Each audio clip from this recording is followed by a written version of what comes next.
So next நம்ம வந்து தெரிஞ்சுக்க வேண்டியது சன்னுடைய மூமெண்ட்டை வச்சு நம்ம வந்து கேலண்டர் பஞ்சாங்கம் டிசைட் பண்ணுறோம்.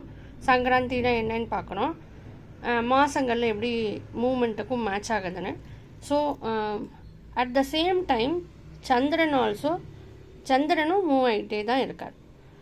ஸோ இப்போ வந்து ஃபஸ்ட்டு லேர்னிங் பர்பஸஸ்க்காக நான் முன்னாடியே சொன்ன மாதிரி 9 கிரகங்கள்னு நம்ம வச்சுக்கலாம் கலோக்கியலாக. செகண்ட் வந்து எல்லாத்தையுமே ஒரு ஜென்ரல் டென்ஸில் மேல் ஜெண்டரில் சொல்லலாம். ஒவ்வொரு கிரகத்துக்கும் ஸ்பெசிஃபிக் ஜெண்டர் இருக்கும். பட் அதெல்லாம் டீட்டெயில்டாக ஜென்ரல் ரெஃபரன்ஸுக்கு நம்ம மேல் ஜென்ரல் காமனாக யூஸ் பண்ணிக்கலாம். ஸோ சூரியன் எப்படி 30 டிகிரிஸ், இப்போ ஒரு மாதம் நம்ம வந்து சைத்திர மந்த் எடுத்துட்டோம்னா 30 டிகிரி சூரியன் இங்கே தான் இருக்க போகிறார். டிகிரி மட்டும்தான் சேஞ்ச் ஆகும். இப்போ சந்திரனுடைய மூமெண்ட் எப்படி இருக்கும், இந்த இதில் எப்படி இருக்கும்னா சூரியன் வந்து ஸ்லோ மூமெண்ட். ஸோ 30 டிகிரிஸ் மேஷத்தில் 30 டேஸ் ஒரு டிகிரி ஒரு நாளைக்கு ஒரு டிகிரி தான் மூமெண்ட் இருக்கும். பட் சந்திரன் வந்து ஃபாஸ்ட் மூவிங், மோர் ஃபாஸ்ட் மூவிங். ஸோ சந்திரன் வந்து 2.5 நாள் ஒரு ராசியில் இருப்பார். ஸோ இந்த 30 டிகிரிஸையே அவர் வந்து 2.5 நாளில் ஃபாஸ்ட்டாக மூவ் பண்ணி மூவ்மெண்ட் அவரோடது அவ்வளோ ஃபாஸ்ட்டாக இருக்கும். அன்றைக்கி நான் சொன்ன மாதிரி இப்போ எல்லாத்தையுமே கிரகம் தான் சொல்கிறேன் ஃபஸ்ட்டு. ஸோ எல்லாத்துக்குமே தனி ஸ்பீடு இருக்குது. ஸோ சந்திரன் வந்து 0 டிகிரி ஜோடியாக்லேருந்து 30 டிகிரி ஜோடியாக்கு மூவ் ஆகிறதுக்கு 2.5 டேஸ் அப்ராக்சிமேட்லி ஆகும். ஸோ நம்ம வந்து இப்போது ஜென்ரலாக 2.5 டேஸ்னு வச்சுக்கலாம். ஃபர்தராக வந்து நம்ம எக்ஸாக்டாக எவ்வளோங்கிற டெசிமல்லாம் அப்புறமா பார்த்துக்கலாம். ஸோ 2.5 நாளில் 30 டிகிரிஸ் கவர் பண்ணுவார். அவ்வளோ ஸ்பீடு வந்து சந்திரனுக்கு இருக்குது. ஸோ இப்போது நம்ம இந்த வீடியோவில் 2.5 நாள் முடிஞ்சதுக்கப்புறம் சந்திரன் வந்து ரிஷபத்துக்கு வருவார், திரும்ப வந்து மிதுனத்துக்கு வருவார், கடகத்துக்கு வருவார். எப்படி 2.5 டேஸ்க்கு ஒரு தடவை ஜோடியாக் மூவ் ஆகிட்டே தான் இருப்பார். ஸோ சூரியன் வந்து 30 டேஸ்க்கு இங்கே தான் இருக்க போகிறார். ஸோ நம்ம வந்து ஃபஸ்ட்டு 15 டேஸ் சந்திரனுடைய மூவ்மெண்ட் எப்படின்றத செக் பண்ணலாம். ஸோ ஃபஸ்ட்டு நம்ம சூரியன் இங்கே தான் இப்போ ஒரு மாதத்துக்கு இங்கே தான் இருக்கார். இந்த சூரியனோட மூவ்மெண்ட்டு இந்த இதில் இந்த ஹோல் மந்தில் சேஞ்ச் ஆகாது. இந்த ஹோல் மந்தில் எந்த டேட்டோட ஜாதகம் வேணாலும் சூரியன் இங்கே தான் இருக்கும். டிகிரிஸ் தான் சேஞ்ச் ஆகும், ஃபார்வர்டில் மூவிங் இருக்கும். இப்போ சந்திரன் வந்து எப்படி மூவ் ஆகிறாரு, இந்த 30 டேஸில் சந்திரன் எப்படி மூவ் ஆகிட்டு வராருன்றதை நம்ம செக் பண்ணால் இந்த 30 டேஸில் 2.5 டேஸ்க்கு ஒரு தடவை அடுத்தடுத்த ராசிக்காக மூவ் ஆகிட்டே இருப்பார். ஸோ இப்போ நம்ம இதுலேருந்து என்ன பார்க்கலான்னா, ஒரு காமனான விஷயம் என்னென்னா பௌர்ணமி அமாவாசை, இது ரெண்டையும் நம்ம பார்க்கலாம். ஸோ பௌர்ணமி அமாவாசைங்கிறது இந்த கேலண்டரில் இது எப்படி என்ன அப்படின்னா, ஸோ இப்படி சூரியன் வந்து ஒரே இடத்துல இருக்க போகிறார். 2.5 நாளைக்கு ஒரு தடவை சந்திரன் மூவ் ஆகிட்டே வருவார். ஸோ ஒரு 15 நாளைக்கு அப்புறம் சந்திரன் வந்து எக்ஸாக்டாக சூரியனுக்கு ஆப்போசிட்டில் வந்துடுவார்.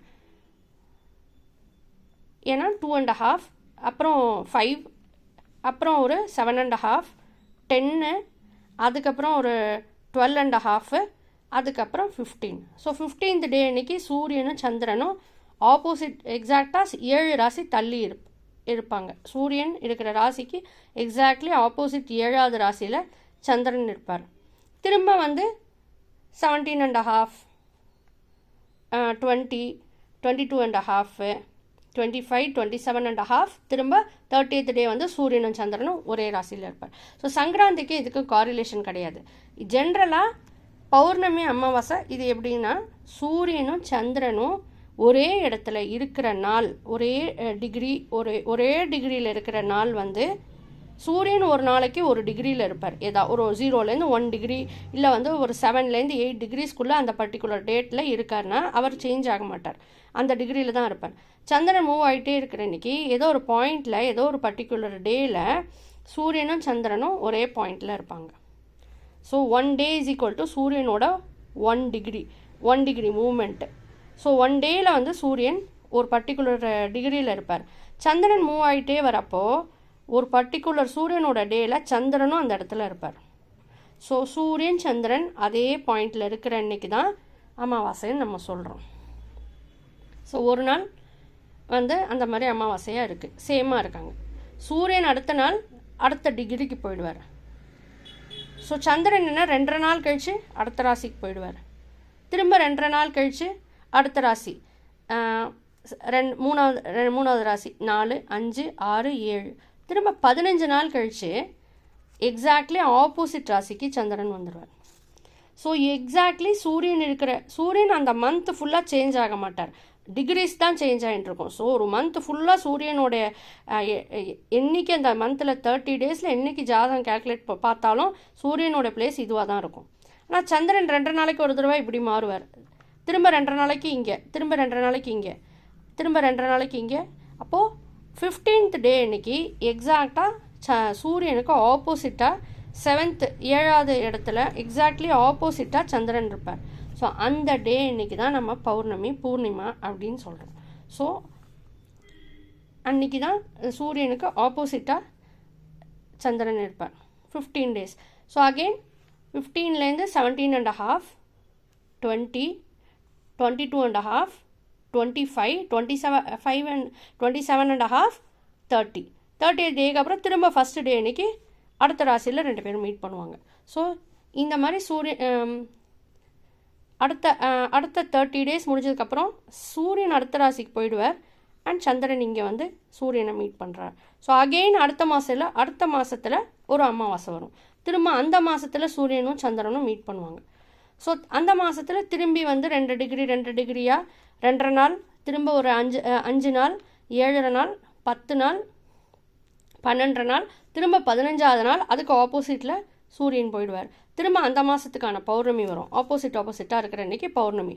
திரும்ப வந்து 17 நாள், 20 நாள், 22 நாள், 25 நாள், 27 நாள் வரும். 27 நாள், திரும்ப 28, 29 வந்ததுக்கப்புறம் சூரியன் அடுத்த ராசிக்கு போவார். திரும்ப 30 degrees வந்ததுக்கப்புறம் திரும்ப சூரியனை மீட் பண்ணுவான் சந்திரன். ஸோ எவ்ரி 30 daysக்கு ஒரு தடவை சூரியனும் சந்திரனும் சேம் பாயிண்டில் இருப்பாங்க. அந்த நாள் தான் அமாவாசை. அண்ட் அதுக்கு 15 days கழிச்சு சூரியன் ஒரு மாதம் ஃபுல்லாக அங்கே தான் இருப்பார். 15 days கழிச்சு ஆப்போசிட் ராசிக்கு சந்திரன் வந்துடுவார். அந்த எக்ஸாக்ட்லி ஆப்போசிட்டாக 180 degrees ஆப்போசிட்டாக இருக்கிற நாள் தான் பௌர்ணமி. ஸோ இதை நம்ம வந்து இந்த 15 days இப்படி எடுத்துக்கிறோம். ஸோ இப்படி ஒரு 15 days, இப்படி ஒரு 15 days. ஸோ இந்த 15 days வந்து ரெண்டு பேரும் ஒரே டிகிரியில் ஒரு நாள் இருப்பாங்க. அந்த ஒரு நாள் பேர் அமாவாசை. அண்ட் அதுக்கப்புறம் சந்திரன் ஃபாஸ்ட்டாக மூவ் ஆகிடுவார். 2 நாளாக ஃபாஸ்ட்டாக மூவ் ஆகி 15வது நாள் எக்ஸாக்டாக 180 degrees ஆப்போசிட்டில் 7வது ராசியில் வந்து இருப்பார். 180 degrees ஒரு நாள் 2 பேரும் ஆப்போசிட்டாக இருக்கிற அன்றைக்கி பௌர்ணமி வரும். ஸோ அதுதான் வந்து பௌர்ணமி. ஸோ இந்த 2 பேரும் சேர்ந்து இருக்கிற நாள்லேருந்து ஆப்போசிட் 7 நாள் வர 15 நாள் வந்து நம்ம வளர்பிறைன்னு சொல்லுவோம். திரும்ப வந்து பௌர்ணமியிலேருந்து திரும்ப சூரியனை நெருங்கி போகிற ஒரு 15 days வந்து நம்ம வந்து தேய்பிறைன்னு சொல்லுவோம். திரும்ப அகெயின் ஃபஸ்ட்லேருந்து ஸ்டார்ட் ஆகும்.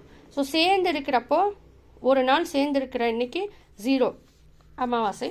நெக்ஸ்ட்டு ஃபஸ்ட்டு திதி பிரதம, 2வது டிகிரி மூவ் ஆகிற அன்றைக்கி த்விதியை, இப்படி போயிட்டே இருக்கும். ஸோ சதுர்தசி முடிஞ்சு பௌர்ணமி வர அன்றைக்கி 180 degrees ஆப்போசிட் சந்திரன் போயிடுவார். அதுக்கப்புறம் திரும்பி 15 days 2 பேரும் சேர்ந்து வரத்துக்கு. அந்த 15 daysல திரும்பியும் பிரதம த்விதியை இப்படி திரும்ப ஒரு 15 திதி வரும். அண்ட் திரும்ப 2 பேரும் அடுத்த ராசியில் சேர்ந்து இருப்பாங்க. ஸோ சூரியனும் மூவ் ஆகும், சந்திரனும் ஃபாஸ்ட் மூவிங். ஸோ சேர்ந்து இருக்கிற டைம் 1 day டைம் வந்து அண்ட் ஆப்போசிட்டாக 180 degrees 1 day இருக்கிறதும் பௌர்ணமி அமாவாசை நம்ம வந்து பேர் வச்சுருக்கோம்.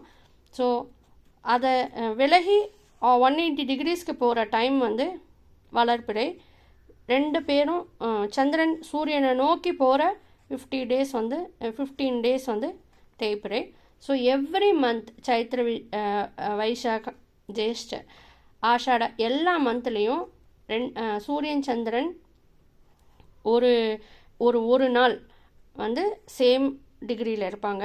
அண்ட் ஒரு நாள் வந்து 15 days கழித்து வர ஒரு நாளில் 2 பேரும் ஆப்போசிட் டிகிரியில் 180 degrees ஆப்போசிட்டில் இருப்பாங்க. ஸோ எவ்ரி மந்த் ஒரு பௌர்ணமியும் இருக்கும், ஒரு அமாவாசையும் இருக்கும். ஸோ சில கல்ச்சர்ஸில் பௌர்ணமியை வந்து ஸ்டார்டிங் ஆஃப் மந்த்தாக எடுத்துப்போம். சில கல்ச்சர்ஸில் வந்து ஸ்டார்டிங் ஆஃப் த மந்த் அமாவாசையை நோக்கி நெருங்கி இருக்கும் starting of the month. But அது கல்ச்சர் ட்ரெடிஷன். இது சார்ட்டில் இப்படி தான் மூவ்மெண்ட் இருக்கும். ஸோ 15 டேஸ் ஆப்போசிட் ராசியில் வரத்துக்கு, திரும்ப ஒரு 15 டேஸ் அடுத்த ராசியில் மீட் பண்ணுறதுக்கு, திரும்ப ஆப்போசிட் ராசிக்கு போகிறதுக்கு அனதர் 15 டேஸ்.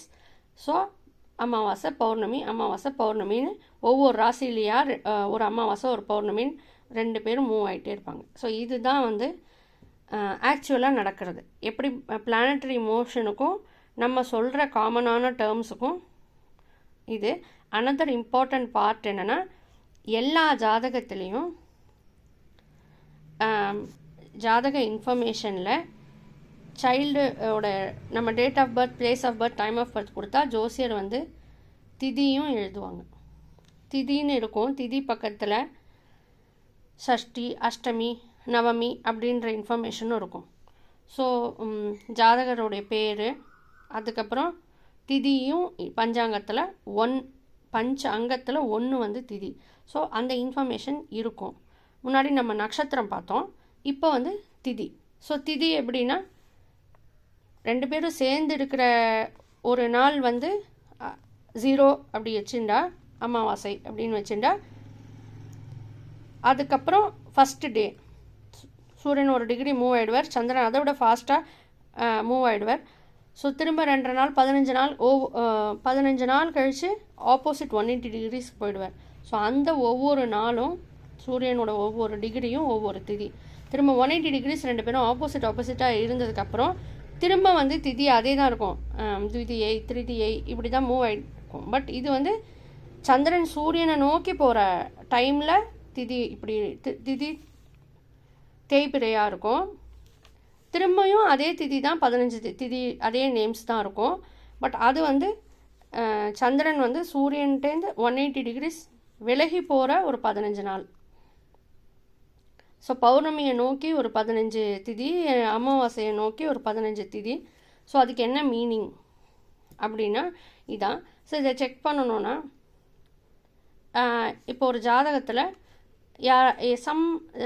சம் பீப்புளோடைய திதி, பிறந்த திதி வந்து பௌர்ணமி இருக்குது. ஸோ பௌர்ணமி திதியாக அந்த ஜாதகத்தில் எழுதியிருக்கு திதி பௌர்ணமி அப்படின்னா, நமக்கு ஆட்டோமேட்டிக்காக ஜாதகத்தில் சூரியன் சந்திரன் 7 ராசி தள்ளி இருப்பாங்க. அதான் அதோடைய மீனிங். யாரோட ஜாதகத்திலான திதி அமாவாசைன்னு இருந்ததுன்னா சூரியன் சந்திரன் 2 பேருமே ஒரே ராசியில் இருப்பாங்க. இதை வச்சு நம்ம வந்து இதான் மீனிங் போல இருக்குது. இப்போ ஃபார் எக்ஸாம்பிள் மிடில் பௌர்ணமி இல்லாமல் சந்திரன் நம்ம ஒரு 8 இப்போ 15க்கு மிடில் என்னென்னா 8, 7லாம் தான் மெயின். ஸோ சப்தமி அஷ்டமி அப்படிலாம் திதி இருந்ததுன்னா, ஸோ இதுலேருந்து நம்ம 2.5 கிட்டத்தட்ட இந்த ஏரியாவில் சூரியன்லேருந்து 3வது 4வது இடத்துல சந்திரன் இருப்பார். ஸோ இந்த மூமெண்ட்டை புரிஞ்சுட்டு திதி, இந்த மூமெண்ட் அமாவாசை பௌர்ணமி மெயினாக மைண்டில் ஃபிக்ஸ் பண்ணி மூமெண்ட்டை புரிஞ்சுன்னா திதி என்னன்றதுக்கு ஏற்ற மாதிரி பிளானட் மூமெண்ட் எப்படிங்கிறத புரிஞ்சுக்கலாம், அண்டர்ஸ்டாண்ட் பண்ணிக்கலாம்.